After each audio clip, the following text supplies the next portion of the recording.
నా ఫాలోవర్స్ అందరికీ నమస్కారం. నేను ఈరోజు మీకు చాలా ఇంపార్టెంట్ విషయం చెప్పడానికి వచ్చాను. ఏంటి అంటే స్కామ్స్. యూకేలో స్కామ్స్ అనేవి చాలా కామన్ అయిపోయాయి. ఈరోజు నాకు ఒక ల్యాండ్లైన్ నుండి కాల్ వచ్చింది. కాల్ వచ్చి వాళ్ళు ఏం మాట్లాడారు అంటే, నేను UK home office immigration department నుండి కాల్ చేస్తున్నాను. నీ వీసా స్టేటస్ అనేది ఇల్లీగల్గా ఉంది. ఒకవేళ ఇది రిజాల్వ్ అవ్వకపోతే నువ్వు డిపోర్ట్ అయిపోతావు అని చెప్పారు. అండ్ ఇంకొకటి కూడా చెప్పారు. వాళ్ళు ఏంటి అంటే, నీ వీసా స్టేటస్ వెరిఫై చేయడానికి నువ్వు ఒక లీగల్ క్లియరెన్స్ ఫీ పే చేయాలి అని చెప్పారు. అప్పుడు నాకు స్ట్రైక్ అయ్యింది. ఇది ఫేక్ కాల్ అని చెప్పి. ఎందుకు అంటే గుర్తుపెట్టుకోండి, హోమ్ ఆఫీస్ వాళ్ళు ఎప్పుడూ కూడా మీకు ఫోన్ చేయరు. వాళ్ళు only emails or letters through communicate అవుతారు. ఇంకొకటి, హోమ్ ఆఫీస్ వాళ్ళు ఎప్పుడూ కూడా ఇన్స్టెంట్ పేమెంట్ రిక్వెస్ట్ అనేది అడగరు.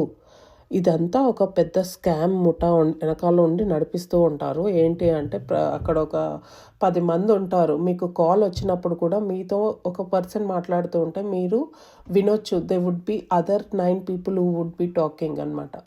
సో మీరు ఆ సౌండ్స్ అనేది కూడా విన్నప్పుడు మీకు అర్థమైపోతుంది, okay this is a scam అని చెప్పి. అలాంటి స్కామ్ కాల్స్ వచ్చినప్పుడు మీరు చేయాల్సిన విషయం, ఫస్ట్ థింగ్ మీరు ఫోన్ కట్ చేసేయడం.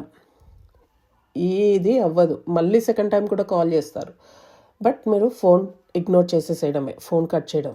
అలా మీరు కట్ చేస్తేనే నెక్స్ట్ టైం వాళ్ళు కాల్ చేయకుండా ఉంటారు. లేదు అనుకోండి, వాళ్ళు రిపీటెడ్గా కాల్ చేస్తూనే ఉంటారు. నాకు అలా 3-4 డేస్ నుండి జరుగుతుంది. సో ఈ విషయం నేను అందరికీ తెలియాలి అని చెప్తున్నాను.